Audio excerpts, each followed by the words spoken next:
Oke, dari Danat Wiyanuarta, pengen swing trading 3-5 hari close. Oke, berarti kalau trading 3 hari sampai 5 hari close itu bisa di H4 atau di daily untuk time frame-nya. Biar santai sambil kerja, tapi market tiap subuh spreadnya suka melebar, tidak masuk akal. Padahal di chart candle jauh dari SL. Tapi posisi kena stop loss. Pagi sampai malam spread goal 1,2, subuh 10-20. Itu bagaimana Bang? Apakah brokernya nakal atau normal? Tolong dibahas. Kenapa kalau subuh, karena jam 4, jam 5 itu spreadnya melebar? Kenapa? Ini dinamakan low liquidity market. Jadi waktu subuh atau pas server buka, itu kan Asia belum ada, New York session sudah tutup, London juga kejauhan. Jadi lagi tutup, lagi nggak ada likuiditas atau sedikit banget orang transaksi di sana. Nah, jadi ketika pasar sepi, artinya nggak banyak orang yang trading waktu saat itu. Nah, ketika nggak ada orang yang trading saat itu atau sepi banget, itu harga bisa meloncat tinggi atau bisa loncat sangat rendah karena dikit banget yang transaksi. Jadi contoh ya, kalian jualan di pasar, yang jual sedikit, yang beli juga sedikit. Harga barang ini bisa tiba-tiba naik atau turun drastis karena sedikitnya pembeli, karena sedikitnya transaksi. Nah, untuk mengcover tadi, karena ini saya sedikit banget ini transaksi saya hari ini, bisa jadi kalian itu menambah atau menaikkan harga jualnya atau memperbesar selisih. Saya beli di pabrik segini, saya jualnya jauh lebih besar karena sedikit transaksinya, karena sedikit orang yang beli. Karena sedikit yang beli, kalau untungnya juga sedikit, nggak bisa makan kalian. Itu sama seperti broker, karena likuiditasnya sedikit, maka harga di broker itu melebar atau spreadnya diperlebar. Biasanya itu spreadnya 1-2 pip, ini bisa sampai 10 pip atau 100 poin karena ya itu low liquidity. Semoga membantu. Welcome to answer your question.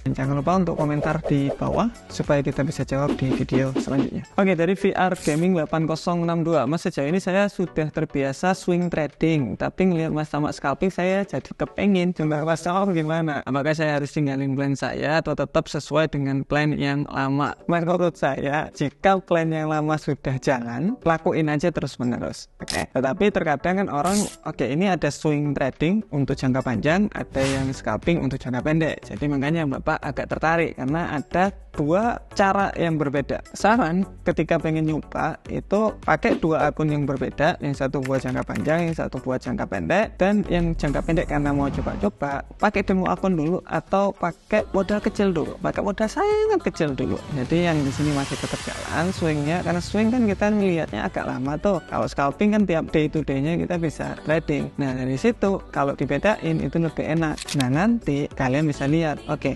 kelihatannya saya lebih cocok yang di swingnya deh. Ya udah, yang swing tadi karena udah jalan, jangan pernah diberhentiin. Yang jalan ini terusin untuk kalian trading. Karena ingat, trading di sini kita bukan cari yang keren atau yang strategi yang benar-benar mantap dan juga penarikan trendline, istilah-istilah yang bagus, bukan. Tetapi apa? Carinya profit. Oke, dari Abinyu, Mas mau tanya yang lagi rame di X, pendapat Mas Tama gimana Mas kehidupan atau kualitas hidup di Australia sama di Indonesia? Walaupun di sana mungkin gaji katakanlah cukup, tapi lingkungan dan faktor pendukung lainnya lebih baik. Terima kasih Mas, semoga dijawab. Siap. Oke, jadi yang nggak tahu, saya di Australia selama 7 tahun dulu dan sering bolak-balik juga karena teman banyak di sana dan adik pun sekarang masih di sana. Nah, untuk masalah kualitas hidup, ada beberapa hal yang saya suka dan ada beberapa hal yang saya nggak suka. Yang pertama, yang saya suka itu pelayanan kesehatan di sana bagus karena nggak ribet di sana itu. Di sini harus pakai fotokopi ini, fotokopi itu, harus bawa kartu ini, kartu itu. Di sana nggak usah, datang, bayar, selesai. Pelayanan kesehatan di sana menurut saya lebih fair, lebih bagus dan lebih profesional menurut saya. Kemudian enak banget, yaitu convenient, saya suka. Di mana-mana ada namanya Coles sama Woolies. Nah, di situ supermarket dengan semuanya ada di situ. Jadi enak, mau beli apa aja ada. Deket-deket, semuanya deket-deket. Jadi enak, dan gaji pastinya tinggi banget di sana daripada di Indonesia. Tapi nggak, gaji pastinya jauh lebih tinggi, 10 kali lipat mungkin, kalau nggak 5 kali lipat dari Indonesia. Dan yang paling saya suka itu disiplin. Di sana itu sangat-sangat disiplin, dimana saya orangnya juga disiplin. Jadi katakanlah jam 8 kita masuk kerja, 8.01 kalian baru masuk, itu aja sudah terbilang Anda itu telat. Jadi saya suka banget disiplinnya di situ. Kemudian yang saya nggak suka ya pastinya plus dan minus ya, karena di sana gaji besar ya pengeluarannya pastinya sangat-sangat besar. Kayak sewa kamar, sewa rumah itu luar biasa mahal. Kita itu kalau nggak salah bisa di 10 juta kamar doang satu bulan. Kemudian yang saya kurang begitu suka, nggak tahu ya, saya ngerasa kosong aja di sana karena datang kerja, pulang, tidur, bangun, kerja lagi, kerja, kurang nambah kerjaan yang lain, kerja. Uang di sini memang menarik banget karena kita dibayar per jam. Kalau kurang ya cari kerjaan yang lain, dan itu gampang banget cari kerjaan yang lain. Nah, itu terputar-putar dari situ aja, jadi agak kosong ya, kesepian banget. Kalau mungkin nggak ada istri mungkin bosen banget saya di sana. Jadi soalnya kerja selesai, kerja lagi. Kemudian untung di sana kita bisa agak simpan dan lumayan lah sampai sekarang bisa mengubah hidup saya di sana. Oke, dari Bambu 05, Mas Tama izin bertanya, sentimen pasar itu maksudnya bagaimana? Ada yang namanya sentimen pasar. Sentimen di sini adalah pandangan kolektif dari pelaku pasar. Oke, sentimen pasar di sini sebenarnya adalah kumpulan dari beberapa pandangan. Ini sekarang lagi bullish atau bearish, maka akan ada kenaikan atau penurunan. Itu dikumpulin, ada namanya sentimen pasar. Saya contohkan ada beberapa. Ada ini simbol Euro USD, kebanyakan 62% orang sedang berpikiran bahwa Euro USD akan ada kenaikan. Kemudian 38% ini penurunan. Nah, ini sentimen pasar di sini bisa jadi pandangan, bisa jadi kalau di broker.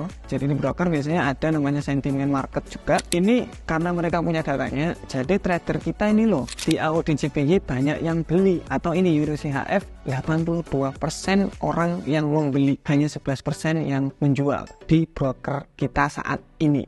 Itu sentimen market itu juga bisa seperti itu. Jadi ada dua penjelasan. Yang satu itu kalau di broker karena mereka punya datanya, mereka tinggal keluarin aja berapa persen orang yang jual di emas, katakanlah berapa persen orang yang membeli di emas, mereka punya datanya. Kalau sentimen market yang lain itu pandangan terhadap oke, ini kemungkinan akan berapa orang nih yang memprediksi harga gold bakalan ada kenaikan. Nah, itu dari sana datanya. Oke, dari Melori 3705, Bang mau tanya, misalkan swing trader itu baguskah di modal contoh $50? Sebenarnya bagus-bagus saja, cuma dengan modal $50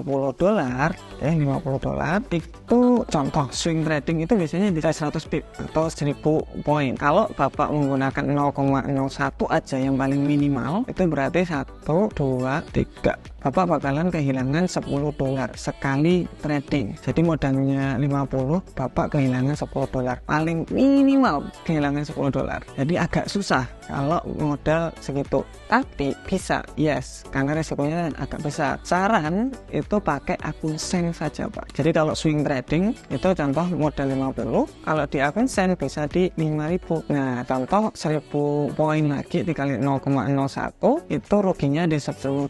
$10 itu dari modal 5.000 di sini jauh banget. Jadi bedain ketika Bapak pakai akun standar dan bedain ketika Bapak pakai akun Sen. Walaupun ini $10 di sini sama $10 di sini beda. Di sini real $10. Kalau di sini itu 0,1 dolar karena akun Sen. Kalau akun Sen itu 0-nya ditambah 2 atau dikurangi 2. Bedanya di sana. Jadi kalau saran saya pakai akun Sen saja biar lebih enak dan bisa ngatur money management lebih bagus lagi. See you next video. Bye bye.